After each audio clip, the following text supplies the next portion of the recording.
A mysterious baby was left one night in the forest of beasts, but misfortune turns into a blessing in disguise when it was adopted by 5 masters that each specialize in their magical techniques. Agreeing to raise the boy, they also imparted to him their various techniques, making the child, who they named Woon Sool, one of a kind. Although having godlike strength, the 5 masters are in danger of having their inner balance from being broken. And so, Woon Sool sets out to the outside world to become a god, wanting to take revenge on his master's behalf. So begins his journey as an alchemist. A story begins during a night in the forest of beasts in the Yangnan Nation. The moon is out and the air is filled with a light fog. Spooky indeed. This scary and yet quiet night was broken by the sound of running and of something crying. The sudden movement caused the birds to scatter and the leaves to rustle. A man heaves heavy breaths as he runs into the forest, seemingly without direction. He is injured, with small cuts along his body. He gives the impression of a tough and hardened man. However, he seems quite concerned, but not for himself.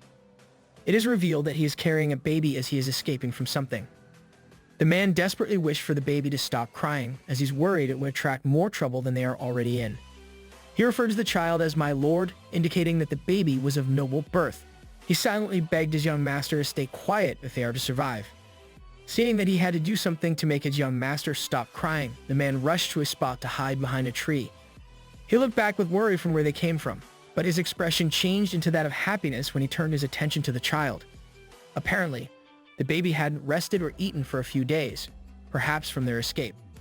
The man commends his young master for enduring their hardship and says that nothing less is expected from the son of their head of the house.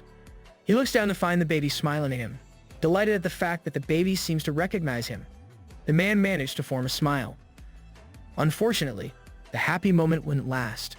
Seemingly faced with no choice, the man asks for an apology from his young lord for what he was about to do as he rips out a piece of his cloth. Tired and with no other way, he stuffs the ball of cloth on the baby's mouth in order to prevent it from making a loud sound. The man then bade his young master to survive at all costs before tying the bundle with the baby on a tree. He then runs away, determined to lure whatever was chasing them to his direction. The man takes one last look at the baby tied to a tree before disappearing into the night. The bravery of this man cannot be understated. He's already a legend in my book. Night turns into morning, as the next day, we see an old man with a long beard, glasses, and a cane strolling through the forest. He's accompanied by his parrot, who seems to have learned a new sound, imitating the cry of the baby from the night before.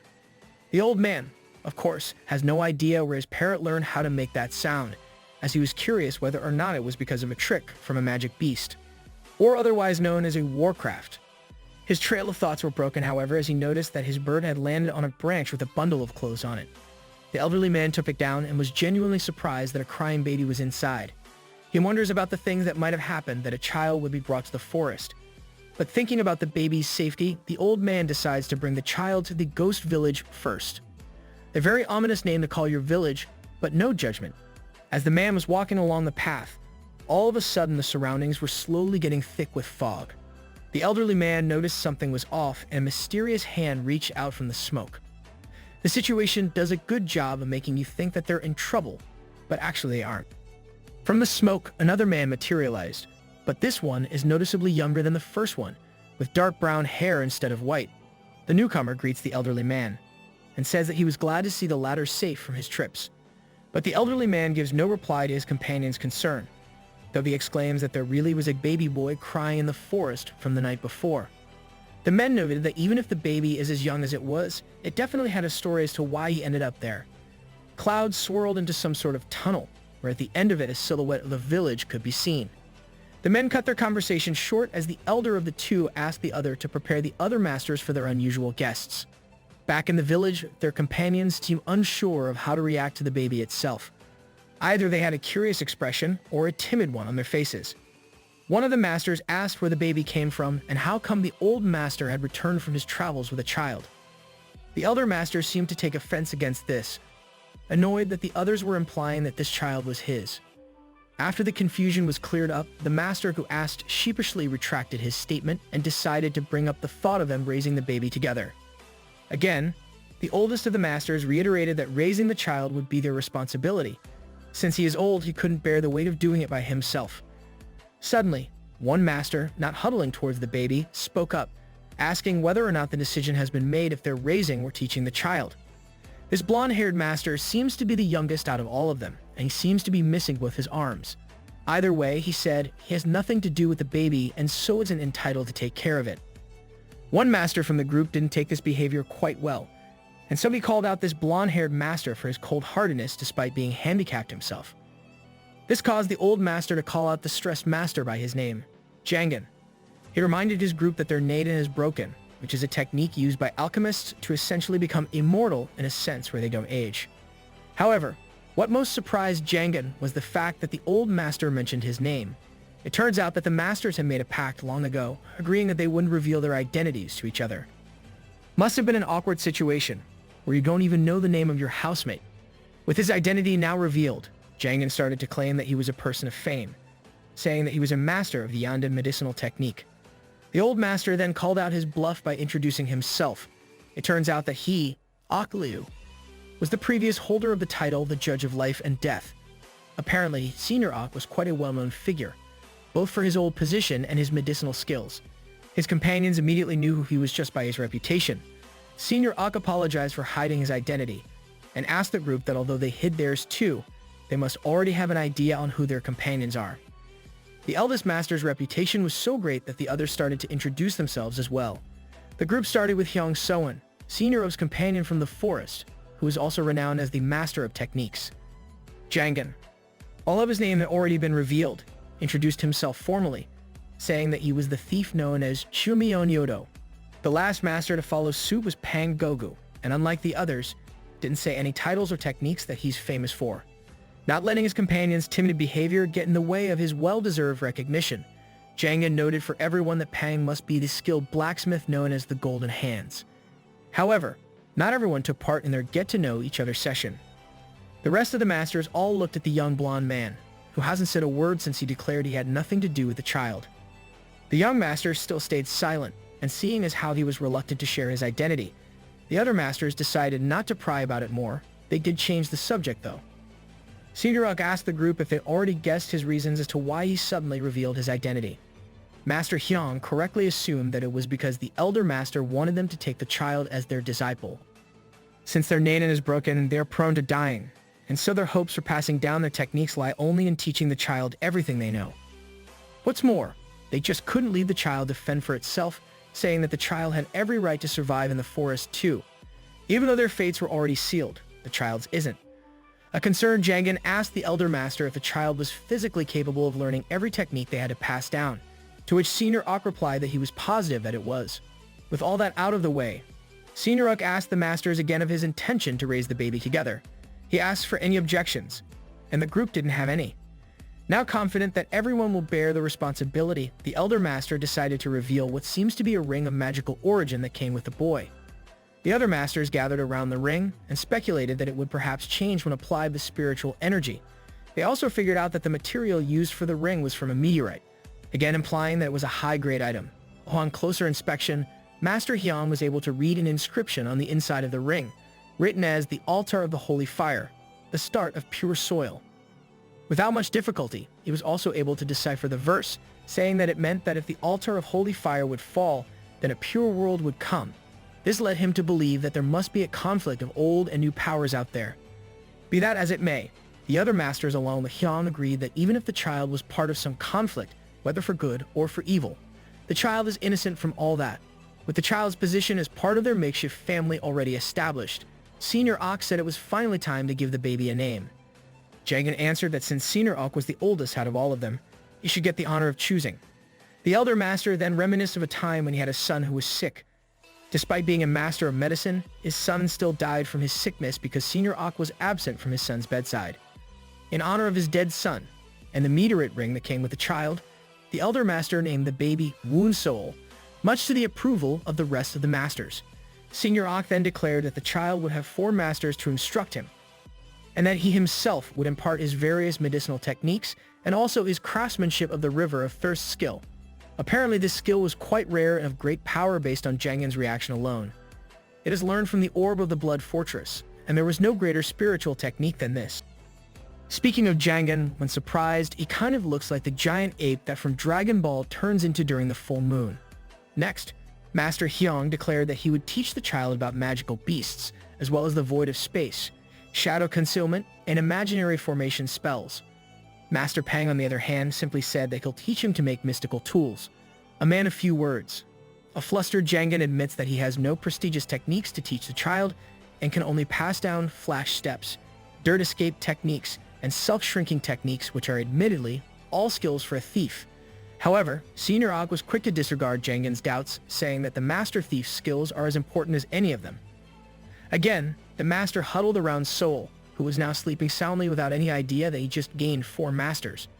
Jangan noticed the blonde-haired Master was still not enthusiastic about the whole idea, and so decided to bring the sleeping baby in order for his companion to see. The Master Thief seemed to have succeeded in convincing the young Master, as the latter had cuddled the child close to his face without a word. Perhaps the young Master found another person that is the same as him, handicapped in a sense. The young man isn't as cold-hearted after all. The passage of time continued on, and 10 years have now passed since the Master's and Soul's fateful encounter. Right now, however, the peaceful village was disrupted by a ruckus coming from one of the houses. Senior Ok was visibly angry at the 10-year-old Soul due to his lack of memorization skills, causing the Master to walk out the room.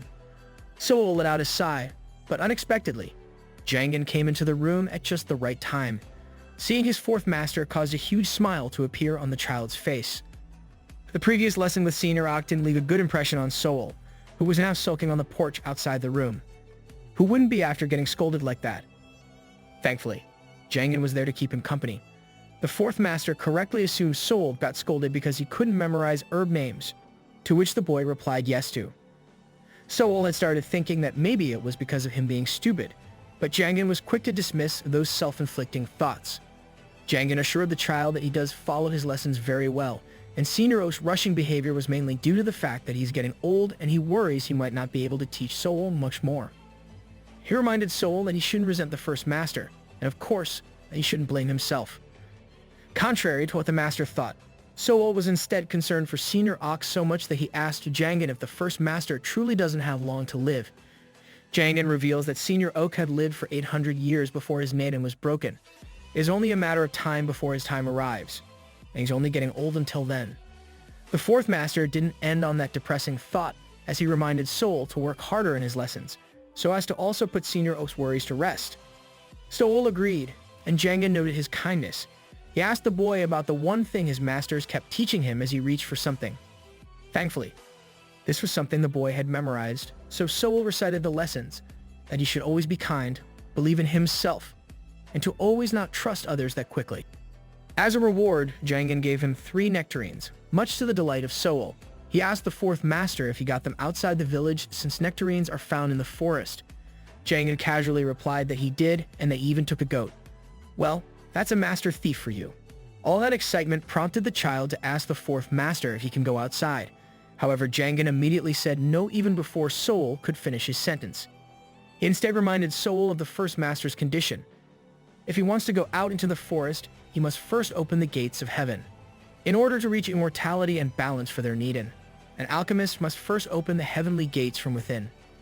Jangan assured the boy that he'll do so in time, since he already mastered the craftsmanship of the River of Thirst. Seeing that the boy is now back on his feet, the Master Thief decides to leave, but not before promising Soul that he'll bring more nectarines if he would study hard. Jangan seems like the cool uncle you have that you only see during holidays. Day turns to night, and now Soul is inside his own room trying to study. With only 1 candle lighting his room, he finds it hard to stay awake. Blinking his eyes due to drowsiness, Soul was suddenly jarred by a loud bleating sound coming from the outside. The boy peered out the window and saw that the blonde-haired Master was feeding the goat. And since the Master didn't have any hands, he used his feet to pick up straws of grass and feed the animal. So, apparently Jangan wasn't lying about taking the goat. The kind-hearted boy offered to help. However, the young man said that being handicapped doesn't prevent him from doing so and that he's fine with feeding the goat. He took the boy up on his offer to help though, and asked Soul that if he really wanted to help, he could pet the goat. Soul was more than happy to do so. He was amazed by the goat, and noted that there must be other amazing things outside the village. This led Soul to wonder whether or not the forest or even the outside world was really dangerous. The young master answered the boy's question, stating that something as fragile as him, a child, wouldn't last a minute out there. That is why all the masters are trying to teach him so that he'll survive once he leaves. This wasn't exactly a cheerful thought, and Sool ended up sulking in a corner with the goat. Seeing that his words had hurt the boy, the young master wanted to make it up to him. He urged the boy to come sit with him. It seems he's unknowingly becoming a teacher as well. The master correctly assumed that Sool was talented, but he isn't that good at memorization. In order to help him with his studies, the master decided to teach the boy a phrase. These sentences were to be rigorously repeated by Sool every chance he got, so that he'll engrave it in his memory. He then proceeded to speak in a very unfamiliar language. However, Sool did understand, and even if he didn't, his new master said that he'll repeat it as necessary until the boy had learned it by heart. The pair shared a moment by the fire, and afterwards the young master asked Sool that they should keep this a secret between them. And now, again, time continues on. This time, 5 years have passed since we last saw Sool. Now 15 years old, he is able to list down from memory the ingredients for a herbal pill. This manhwa likes its time skips, no. By this time, however, the first master is bedridden, yet still continues to check on the boy's progress in medicinal techniques. When Sool was able to memorize medicinal ingredients by heart, Senior Ah happily announced that he had nothing left to teach him. Unfortunately, this seems to be the last time the first master would be able to give a lesson, as after he gave his thanks, he himself admitted that there isn't much time left for him. The others seemed to know this too, as the remaining masters along with Sool had gathered by his bedside. Seeing that all of his companions are present, Senior Uck asked for their attention, saying that he has one last thing to say. Though previously thought to be impossible, the dying master said that there is a way to leave the forest.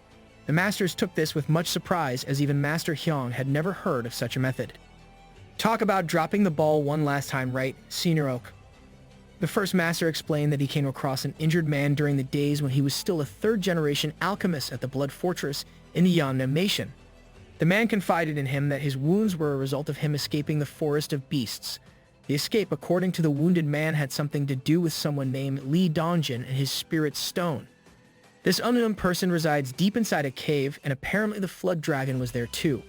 Although, the injured man claimed he already killed the beast. Still, the location of said cave would still be hard to find, something Master Hyun noted.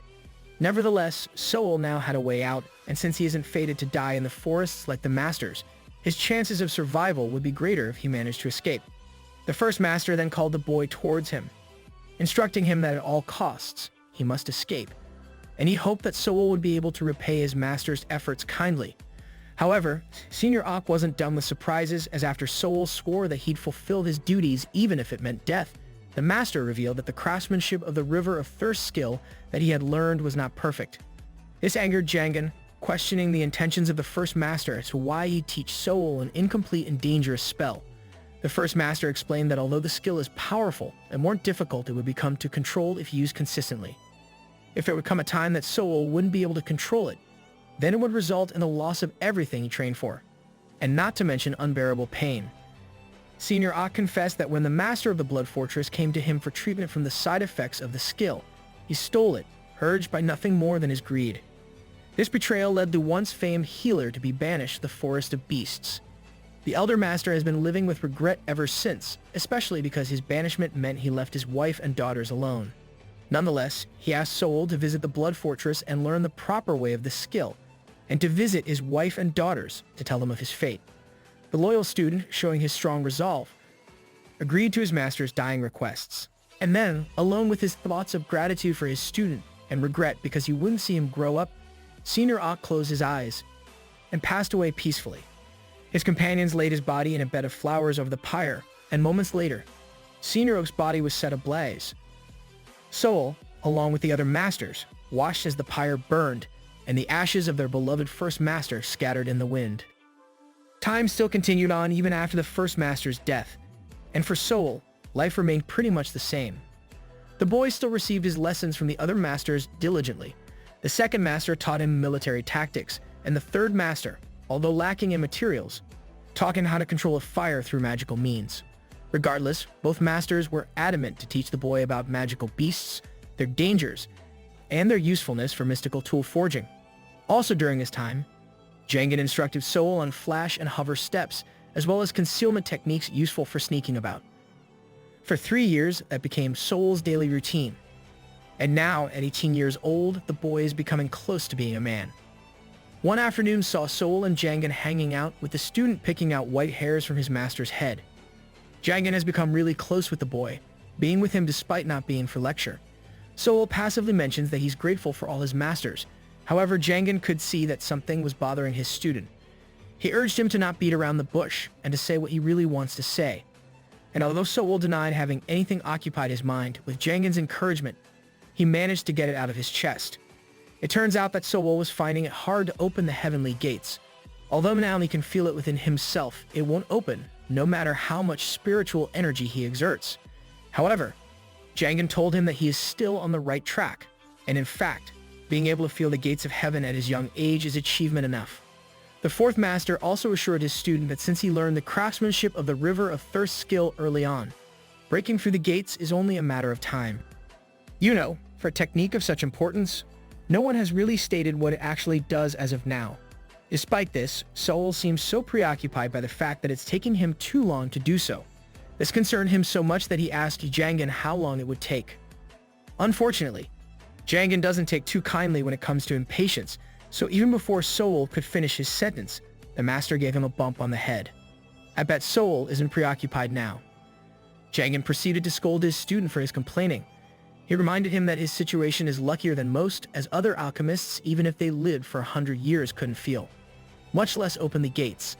Still continuing on his angry tone, Jangan asked Sool if he'd already mastered hiding his body from magical beasts, and then reminded him that the forest contains lots of herbs to help him on his training. A confused Sool answered yes, and it turns out Jangan had already given him permission to go out and gather supplies himself.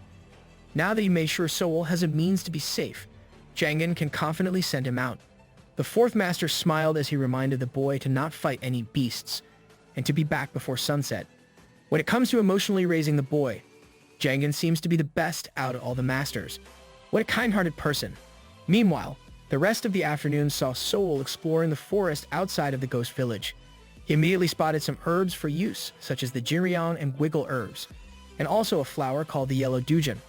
With his foraging being a success, Sool nearly didn't notice the sun was getting dangerously low over the horizon. Deciding to make good on his promise to be home by sunset, the boy headed back.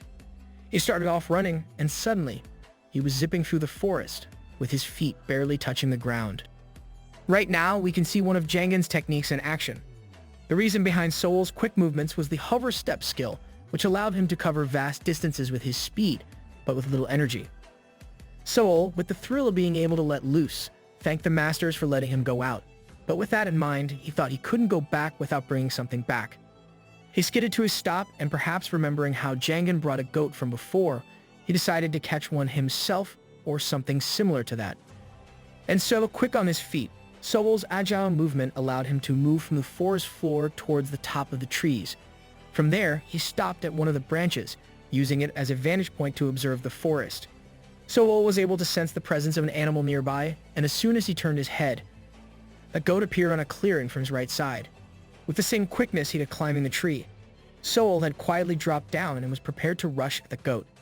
His concentration was broken, however, when suddenly he sensed another beast nearby. The only difference now is that this one felt more malicious than the last one. Deciding to play it safe and come back for the goat later on, Sool hid behind a tree and made up his mind to go home. During this time, the sun had already set, so he's already late as it is. So much for keeping promises. However, no sooner did the thought cross his mind that a large, three-headed wolf appeared just centimeters from his hiding spot.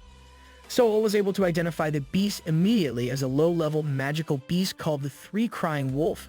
He recognized that trying to fight it is unwise, and his best bet would be to escape. What surprised him the most, however, was how calm he was during the situation.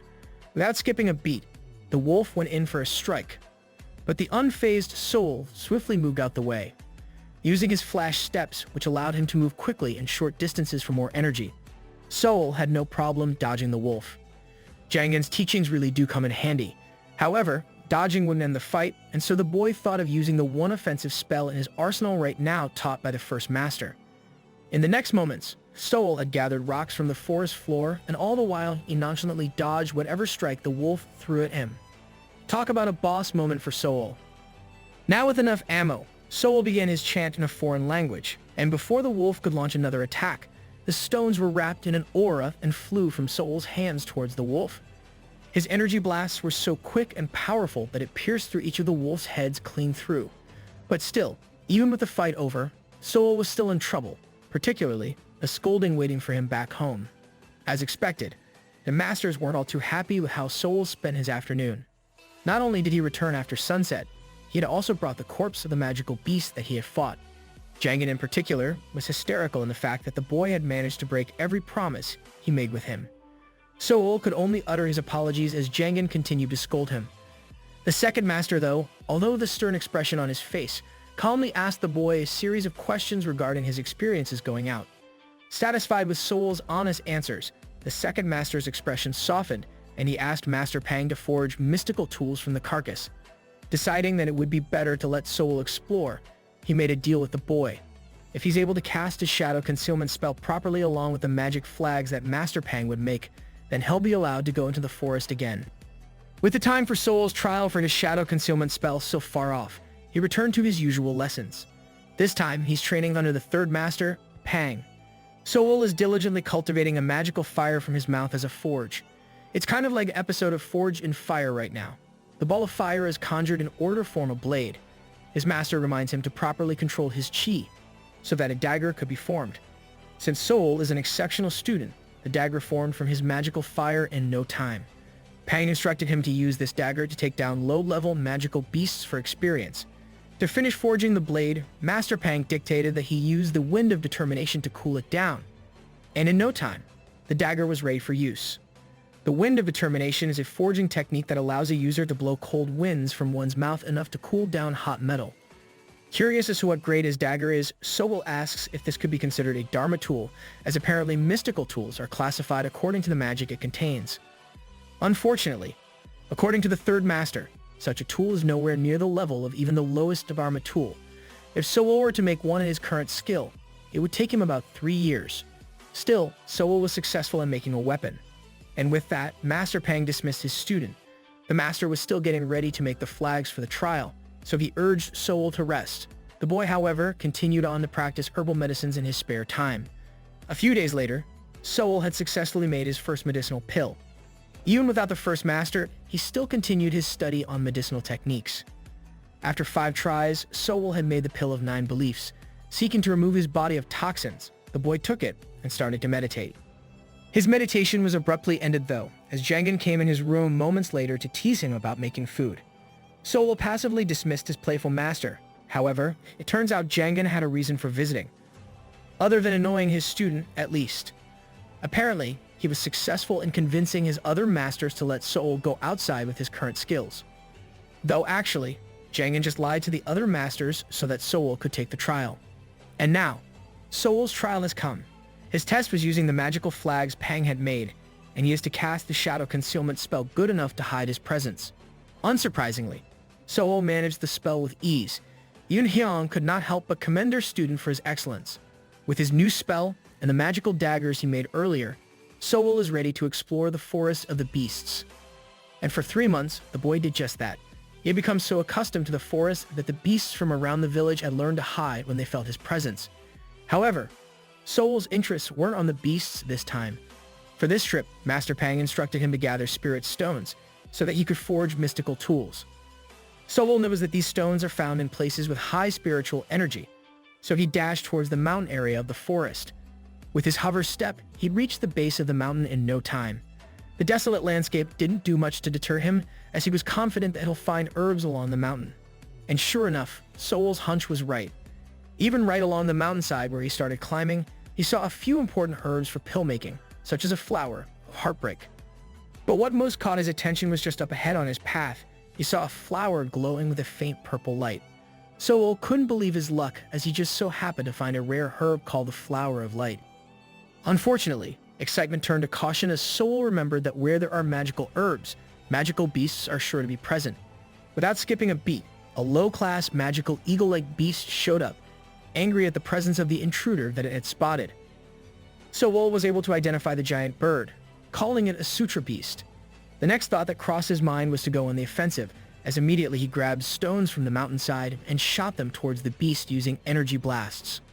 The effort was all for nothing though, as even the spell that took down the 3-headed wolf could not bring down the bird.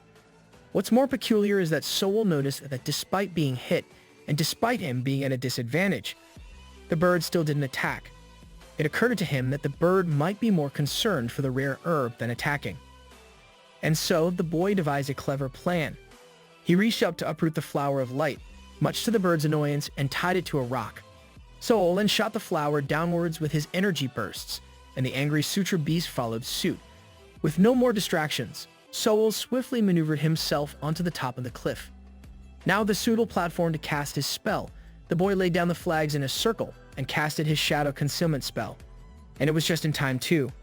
No sooner than his body turned completely invisible, the sutra beast appeared out of nowhere, hovering in the air and searching for the human who threw its precious herb. Sool slowly backed away, but when an old problem is solved, a new one arises. Out from a distant cave, he noticed another beast approaching. The Jade Ravine boar, which is a boar with green skin and covered in flames, had felt the presence of another beast. The boar looks like one of the pigs from Angry Birds was doused in flames. This one was an intermediate monster, and no sooner when it spotted the sutra beast did it decide it wanted to fight. This one looks straight out of Digimon Monsters. The two monsters look eyes and both prepare to fight, all the while Sool seems to be caught between the battle of the beasts. Who's ready for some WWE SmackDown with the Magical Beasts version? Both beasts charged their attacks. The boar had a ball of fire ready, and the giant bird accumulated lightning energy for a strike. Their attacks were released at the same time, and the energy released from the clash resulted in a blinding light. It's like a Kamehameha versus a Gallic gun. Sool couldn't do anything but cover his eyes. He was amazed that despite the battle being between a low-level and an intermediate magical beast, the power they exerted was still greater than his. When the dust had settled, the fight still hadn't let up. The Sutra Beast, using the dust as a smokescreen, decided to go on the offensive. It coated itself in an aura and dashed earthward towards its enemy. The boar had seen what the bird had planned, and so increased the fires on its back, growling as it did so. Unfortunately, it was Sool who had noticed. All the while, Sool was still stuck in his ritual circle of flags. By the time he looked up, the Sutra Beast was close to hitting the boar, leaving no time to dodge. This time the impact was much greater than the last one, as a ball of pure energy wrapped around the beasts upon impact. This caused a huge crater to appear where the collision took place, and had made the entire mountain shake. The poor Sool by this time was flung into the air at the moment of impact. Better be more attentive next time, man. Thankfully, Sool had a flower of light that allowed him to survive the impact of being thrown high into the air. When the battlefield fell silent, Sool decided it was safe to explore the crater in order to see what had become of the creatures. He crept up slowly and slid down the side of the hole, only to find both of the beasts lying dead. If the battle between low-level beasts is enough to put a crater on the ground, imagine those of a higher level. Thankfully for Sool, it means he can take the spoils of war for himself. Knowing that intermediate beasts possess Naden themselves, the boy decided to search for the boar's carcass first. Inside its dead body, he found his coveted spirit stone. This one, though a small stone, produced a large fire that wrapped around it, perhaps due to the nature of the ravine boar. He also took the time to pluck feathers from the Sutra Beast's body, thinking to himself that he'll be able to craft a Dharma tool with that. The more surprising haul that Sool was able to acquire, however, was the flower of light from earlier. Apparently the bird had saved it from its fall and was clutching it in its talons ever since. So essentially, Sool was camping in that fight. Now that he got what he came for and more, the boy headed back to the ghost village with his pack full. Back at the village, Sool's exploits on hunting an intermediate beast did not go unnoticed. With all his materials gathered, he and Master Pang immediately started to craft a Dharma tool called the Pouch of Abundance. This tool allowed the user to store vast amounts of material, no matter the shape and the size, into it despite its small appearance. With that and his recent successes in exploring the forest, Sool's life had again become a routine. In the morning, he'd go out to the forest to gather supplies, and in the evenings he'd make Dharma tools and Dan pills to help him in opening the heavenly gates. And after 3 months, he was finally ready to try to open those gates to achieve heavenly rebirth. And voila, another time skip. In order for Sool to do so, he must first take the Dan pill that he has been cultivating, and then meditate in order to spiritually open the gates. The masters had stated that making such a pill required precision, and that one mistake during the process would lead to poisoning. However, they also professed their belief in Sool's ability, and even if something were to go wrong, the masters would be there by his side. With that encouragement, Sool confidently went about the ritual. He swallowed the pill and closed his eyes to meditate. Immediately after taking it, he felt the two sides of his body simultaneously feeling a hot and cold energy from within. Master Hyang picked up on this and warned him to endure the pain. If Sool were to even open his mouth, half the energy accumulated from his body would be gone. And so, the student persevered. Soon enough, it seemed that he reached a balance from within, and the energy is no longer separate inside him, but one. Now as his spiritual self, he is covered in a colorful but dark aura. Immediately in front of him was his goal, the heavenly gates. With his overwhelming spiritual energy, Sool walked towards the gate and with his two hands pushed the door open and walked towards the light inside of it. The next thing the boy saw were the faces of his masters as he regained consciousness. All he could see were their faces filled with smiles. The masters gladly informed him that he succeeded, and Jangan, more cheerful than the rest, jokingly expressed his jealousy because now Sool can live to be 400 years old. Master Hyang congratulated their student for his achievement and commended him for taking the first step towards being a true alchemist. The masters explained that he now has completed the Dan development ritual, wherein his Niden will be formed. Next, Sool would have to undergo heavenly birth, where his form would take on that of the sky. He would then have to achieve the stage of the law of spiritual energy, which is a stage wherein an alchemist can freely use spiritual energy to take the form of the barrier. Next one is the breath of the sun, a power that allows the user to manipulate the Yosemite fire and make use of fire abilities. The next power to be acquired is the vitality of yin and yang, which is sent to draw from 3 treasures where everything originates. If all of that is achieved, then an alchemist will be able to enter the stage called the Heaven's Throne, where essentially that person becomes a god. The masters wished for Sool to try and reach the last stage, and the boy made it known that he'll do anything to achieve that goal. The only thing out of place was when Sool asked how much time had passed since he fell asleep. Master Pang answered 1 month. That's one way to take a rest. After taking another month's rest, Sool was confident enough in his new abilities. Now he's able to jump off the air and even fly. Talk about an upgrade. He climbed the peak of a mountain, watching as the sun set behind the mountaintops over the horizon. Apparently Sool had taken a liking to climbing tall peaks of mountains. Well, if anyone could fly and easily scale mountains, they'd do that too. During this particular day, Sool was admiring the scenery from the top. Although it's been a long time since he opened the gates, he's still getting used to the powers that came with it. He looked over to the neighboring mountains and recognized the cliff from where the boar and the Sutra beast have fought. Observing the place from a different angle, he found that there was something else on the mountainside. He literally jumped on the air to reach the other mountaintop, hoping for spirit stones or some herbs. He hovered over the object of interest, only to find an empty nest, perhaps from the dead Sutra beast. The lesson of underestimating a magical beast was still fresh on his mind, and so Sool decided to be cautious about his approach. He drew out his newly crafted mystical tools, Entreaty Sword and Entreaty Shield, musing that if there is trouble, this would be the perfect test for his weapons. Sool set himself down softly in the middle of the nest.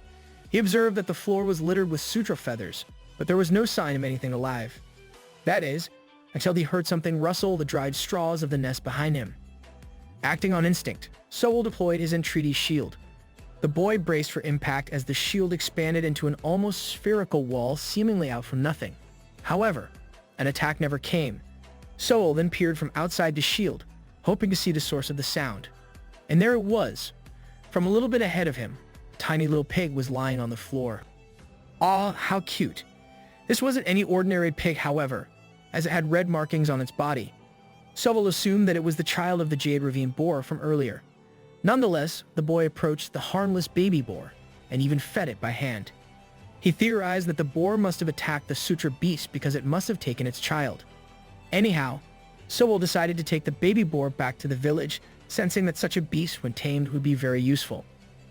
The masters had a welcoming reaction when they saw what creature Sool had brought this time. Who wouldn't if it's as cute as that? Sool confessed that he had found it all alone in the Sutra's nest, and so he expressed his desire to raise the beast himself. Master Hyang approves, saying that beasts can be tamed, especially more so when they've already lost their parents.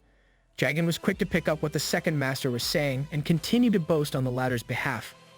It turns out the second master was famed throughout the land for being an expert beast tamer. If Sool would like to tame this boar, Jagan suggested he listen to Master Hyang attentively. The praises caused Master Hyang to blush. Well, apparently the master was as humble as they come. Nevertheless, Master Pang said that it would take at least 5 years for the boar to produce fires enough for forging. And so Soul was again left to wait for the fruits of his labors. Well, there isn't really much to complain about since Soul can live up to 400 years.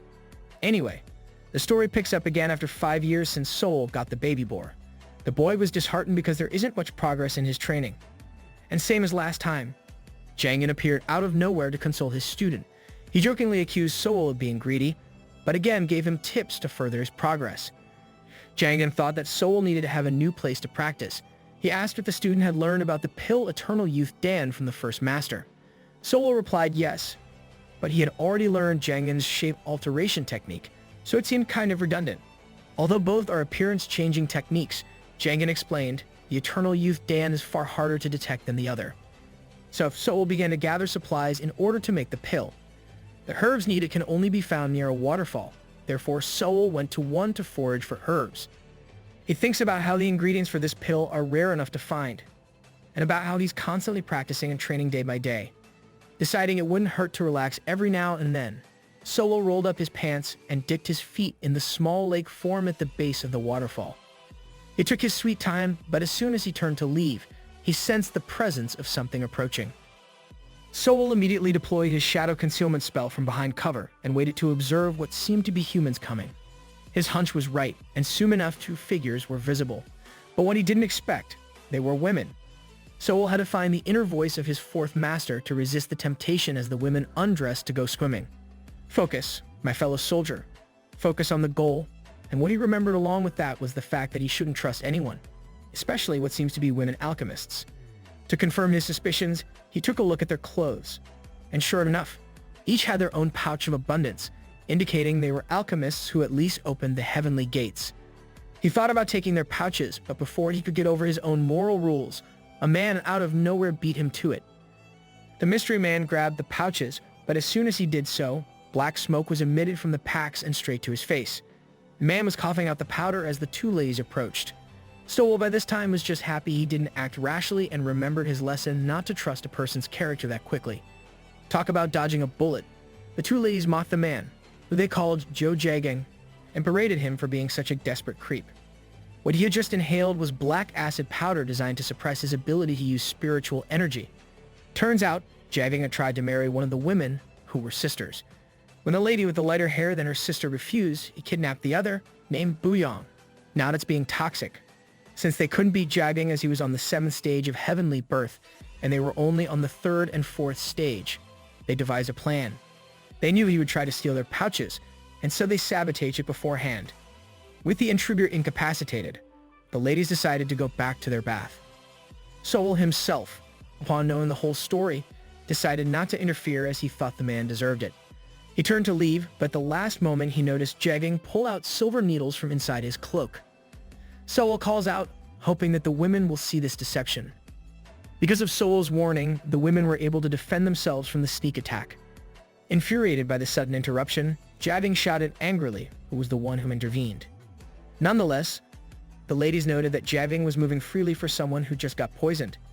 Turns out, the evil alchemist had anticipated that the ladies would try to poison him, so he had already developed a spell to counteract it. Jagang brandished his Dharma tool and boasted of his gap against the women's level. Although he saw through the trap, Jagang was admittedly worried about the invisible intruder. Soul had wisely not shown himself as of yet, choosing to wait for a proper time to do so. Without any other options, the women announced their thanks to their unlikely savior. Along with that, they also proposed a deal where they'll take down Jagang. The evil alchemist then countered their offer, saying that he'll give much of the spoils to whoever it was that interfered. Soul considered his position carefully. He had made up his mind to help the women, and although there was a skill gap, all 3 of them who reached the 4th stage of heavenly birth would be enough to take on Jagang. Well, you could leave, Soul. No one's been able to detect you, right? Deciding to play on Jagang's intentions, Soul walked out of his concealment circle. The others were shocked by how close he was to the group. Apparently, even if an alchemist was an expert, they would still get detected if they were that close. Jagang questioned the newly arrived Soul, asking him what level he was currently. The boy answered with a lie, saying that he was still trying to form a Niden, and was not even out of the Dan development. He did, however, disclose that he has many useful Dharma tools. Jagang, ever the greedy man, decided to take care of the ladies first, and then kill Soul for his magic weapons. Some people just can't be satisfied. The senior alchemist asks Soul for help, and the boy, playing dumb, agreed to the request. On the other hand, the women were not too keen to have gained another enemy. One of them, who seemed to be wary of men, moved to strike the first blow. She wielded her sword, and out came a flash of green lightning. Soul swiftly deployed his entreaty shield, protecting him and Jiaging. The boy assumed that Jiaging didn't purposely block in order to gauge his strength, and now that he's seen it, the evil alchemist launched a counter. Using his Dharma tool, Jiaging gathered dark-colored energy and used it to strike against the female alchemist that attacked. She was pushed back, but otherwise fine. Jiaging mockingly questioned the skills of his would-be assassins before letting out another surge of dark energy. This time, though, the ladies were ready for it. The one with the sword used her saber barrier skill, creating a dome of slashes that shielded them from the attack. The other female alchemist, who wielded a fan, took the opportunity to attack since Jiaging was still playing around with them. Looks like we have Katana from Mortal Kombat here. She let out a gust of red beams that shot directly into Jiaging with unbelievable speeds. Soul didn't let the attack hit though, as to keep his cover, he had to defend Jiaging at all costs. The strike angered the evil alchemist, vowing that this time, he'd take the fight seriously. He even urges Soul to disregard blocking and strike as well. The boy had no choice but to follow, so he launched a slash from his swords, along with Jiaging's dark energy attacks. Boyan, the one with the sword, saw the attack coming and again shielded her and her sister Seulji from the attacks. Finally, all two of the women's names are revealed. However, Jiaging was anticipating the appearance of the barrier and launched another Dharma tool-based attack. Calling it the compressed jade staff, Jiaging threw multiple small crystal-like balls at the barrier. Soul guessed that it must be specialized in taking down barriers. The boy figured that now was his only time to strike, while Jiaging was eagerly waiting for the results of his attack. Soul swung his blade at him. The senior alchemist was able to dodge this, however, and with his cover blown, Soul had no choice but to go on the offensive. Before his target could recover, Soul conjured some silver needles of his own and shot them towards Jiaging. When the senior alchemist raised his arms to block, Soul cleverly used his Squelter of Anxiety technique, blowing a wall of flame towards the old alchemist. Just like the fireball jutsu from Naruto, right? Anyways, with Jiaging now incapacitated by the flames, Soul went for one last finishing attack, his energy bursts. The beams of energy hit Jiaging square on, making him collapse to the group. Soul confidently approached the downed alchemist and proclaimed his greed to be his downfall before swinging his blade down on him. Nothing short of badass. With the evil alchemist now dispatched, the two sisters formally expressed their thanks to their savior. They asked for forgiveness, especially Bayan, saying that it was wrong to berate him earlier about men being the same. Well, Soul himself had to put up a facade in order to hide his intentions from Jiaging, so he also said sorry. Nonetheless, they still called Soul a hero. And so, the two female alchemists decided to formally introduce themselves. The eldest of the two was Yak Boyan, and the one who wielded the fan from earlier was Seulji. And upon their request, Soul also introduced his full name. With Jiaging taken care of, the three decided to split the contents of his pouch of abundance. This included special Dharma tools, such as the marble Dharma tool and the jade staff used against them earlier, the mirror Dharma tool and the Zen mirror along with some herbs. Since Soul was the one looking for herbs in the first place, the sisters were more than happy to let him have it. In fact, since they lived near the waterfall and the forest itself, they were able to give Soul much of the ingredients he needed. The only thing they didn't have was the serene bamboo, which was rarer than most items. Soul didn't mind though, as he said he'll acquire it himself if that's the case. Buyong recognized that Soul was seeking rare items, and so she formally asked what the young alchemist had planned to do with those. Thinking that the sisters would not be able to recognize Eternal Youth Dan pills, Soul instead tried to painstakingly explain about this special Dan pill that keeps the appearance of the user young. However, the sister did know of the pill, though they admitted that they were not skilled enough to make a regular Dan pill, much less an advanced one. Buyong teasingly said she's jealous, and more so her sister who wants to maintain a youthful appearance. If An wasn't blushing from that, she definitely did after Soul called her pretty. Oh Soul, you big charmer, you. But back to business, Buyong then proposed another deal. It just so happened that the sisters know where to find the serene bamboo. As he headed home, Soul thought about the deal. The sisters would lead him to the area and help him take down the monster guarding it. And in return, he'll give them some Eternal Youth Dan pills. The opponent this time wasn't no simple thing, as the beast guarding the serene bamboo was a great conch spider. What's more, it's classified as an advanced level beast, more powerful than the ones he had faced before. Nonetheless, the boy had accepted the deal. And so, he sought the advice of the one master who's an expert in magical beasts, Master Hyun.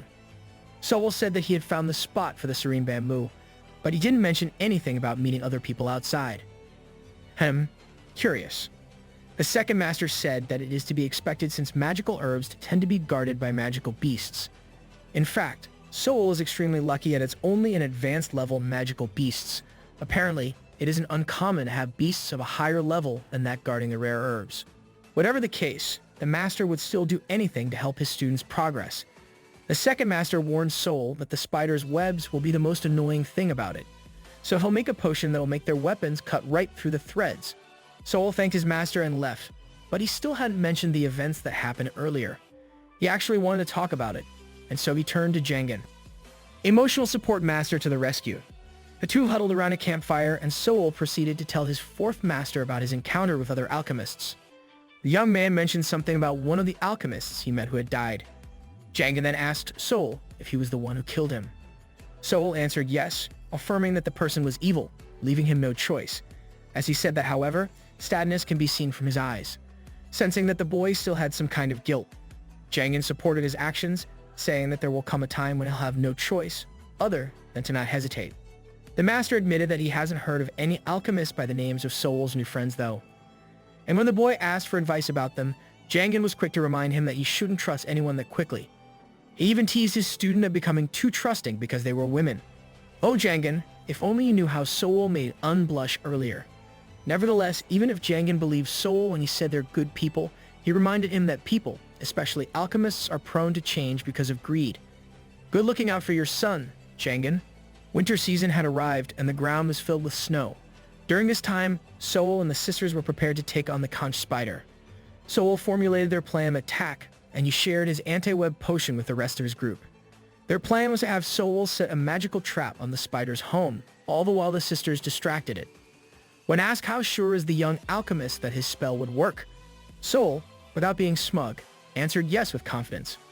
Boyoung couldn't help but feel how advanced Soul was in terms of intellect, skill, and techniques, especially by the fact that she can't gauge how strong Soul actually was.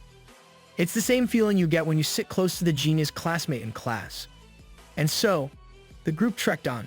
Soon enough, they reached a place where the snow was thick enough to conceal a spider's tracks. Soul called for their added caution, especially because just a few steps ahead, the serene bamboos were there. Peaceful settings like this were too suspicious for the group. Soul remembered from his lessons that if things were going too smoothly, it meant that he had walked into a trap. The young alchemist immediately began to scan their surroundings, and he was just quick enough to notice the giant spider from above. The beast shot a web towards the hero, but the sisters were able to slash it apart. Boreon called for Soul to hurry and set the traps, making sure their plan went underway. Now the sisters' only focus was to keep the spider's attention long enough for Soul to finish. Boyoung and Eun stood at the ready, and both sisters waited for the spider to attack. And in one swift movement, the conch spider rushed forward, baring its fangs. It struck Boyoung first with its legs, but the female alchemist was able to parry the strike properly. She then called Eun from behind, where she had been getting ready to cast a spell. With a wave of her fans, a number of conjured butterflies hovered over towards the spider, distracting it greatly. However, the butterflies were not for distraction only, as when unclosed her fist, the butterflies started to explode.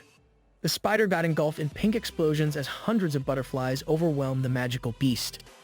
The explosion kicked up the snow and rubble around the magical beast. With no way of figuring out if their attack had worked, the sisters braced themselves for when the dust settled. However, from out the smoke, the spider sprung up ready to strike again. Even in the midst of all those explosions, it seemed it didn't have the slightest effects. Looks like it would take more than a rolled-up newspaper to kill this spider. Nonetheless, the sisters didn't expect things to go easy. Both parried the rushing attack the spider had made, and Eun took the chance to attack again. She launched her Phoenix Burst Iris spell straight through the spider's eye. The spell formed an insignia made of light before exploding from the inside. This appeared to have damaged the beast, but it seemed more angry than hurt. Oh. This time, it was the conch spider's turn to attack, and gathered a ridiculous amount of frost chi at its mouth. It shot this beam of freezing energy towards the sisters, but both had instinctively dodged to safety. If one would get hit, as the name suggests, that person would be flash frozen. Thankfully, out of nowhere Sool arrived just in time. He thanked the sisters for their efforts and declared that his trap was already set. Now, it was the young alchemist's turn to face the conch spider. Sool swiftly maneuvered towards the top of the spider's body with hover steps and drove his sword downwards to its body. If it were any other beast, then it would surely have fallen, but unfortunately, the spider's armor was thick. What's more, it could turn its head backwards to face its back. It charged another ball of frozen chi and shot it towards Sool. Sool still had his wits about him though, as he was able to escape being frozen thanks to his agility. Seeing as how his sword is useless in a head-on approach, Sool decided to test something. He shot some silver needles towards the serene bamboos, and sure enough, the spider moved to intercept it. The young man had theorized that the spider would do anything to protect the herbs, and so Sool devised a plan with his group to use that as the bait. Quick on his feet and on his mind, Sool inched closer towards the spider, with the sisters cutting off its path on either side. Unknowingly, the conch spider had stepped into the circle of flags Sool had prepared. Without a moment to lose, he activated the Void of Space technique. With this, Sool had single-handedly restricted the giant spider's movement. Now with a proper chance to attack, the sisters let out some powerful strikes, though like before, they weren't able to damage the beast. Sool decided to take matters into his own hands and attacked the beast himself. Though successful in killing it, Sool collapsed as he apparently got bit by the spider. Not to worry, this was all part of his plan to gauge his companion's true intentions. Contrary to what he expected, the sisters helped him instead, and so, the young alchemist felt sheepish for even doubting it. Feigning unconsciousness, the sisters brought him to their home, along with the serene bamboos that they wanted. Once he was laid on the bed, the sisters frantically tried to search for a cure by analyzing the dead spider's venom. Now left alone in the room, Sool decided to do a bit of exploring of his own. He noticed the books on the table and was surprised to learn they were advanced alchemy manuals. However, the books were obviously damaged from something, making them hard to read. Nevertheless, that was the least of his concerns, as he heard one of the ladies coming back. He frantically tried to go back to bed in his original position. Like how your mom catches you using your phone at night in bed and you have to pretend go to sleep. Though still trying to keep up the ruse, it didn't take long before Eun discovered that Sool was awake. Awkward. Sool couldn't just admit that he was faking his injury because he felt suspicious of the sisters that tried to help him, so he decided to play it smart. It's all Jangen's fault for making him an overthinker. He asked how Eun was able to figure out he was already awake, and it turns out she had noticed the blanket shifting ever so slightly. If Sool was truly paralyzed from the poison, he wouldn't be able to move enough to disturb the blanket. Nonetheless, the young alchemist decided to spin a little white lie, saying that he recovered quickly because he built up an immunity against poison already. Thankfully, Eun had no reason to not believe Sool, and so his excuse was accepted. And when Buyong walked into the room to check on Sool, she bought her words as well. The sisters promised Sool that he could have the spider carcass, and they even brought the serene bamboo for him. Made you feel bad about lying now, Sool. Although, now is the time that Buyong had become more straightforward in asking her questions. She seemed intent on interviewing Sool in order to make sure he'll hold up his part of the deal. Buyong first asked Sool about his age, and both she and her sister were shocked to find out that he was just turning 24. To be honest, with all those time skips, it's hard to keep track. The two were amazed that someone so young could reach the same level as they are, wherein the both of them had to train for 100 years to do so. Now the question turned towards Sool's origin. Since he mentioned that he was born in the forest, Buyong asked if there was someone who took care of him. Though he was more trusting of his companions now, he couldn't just carelessly reveal all of his master's identities. So Sool told the sisters that his master had retired long ago and was already dead.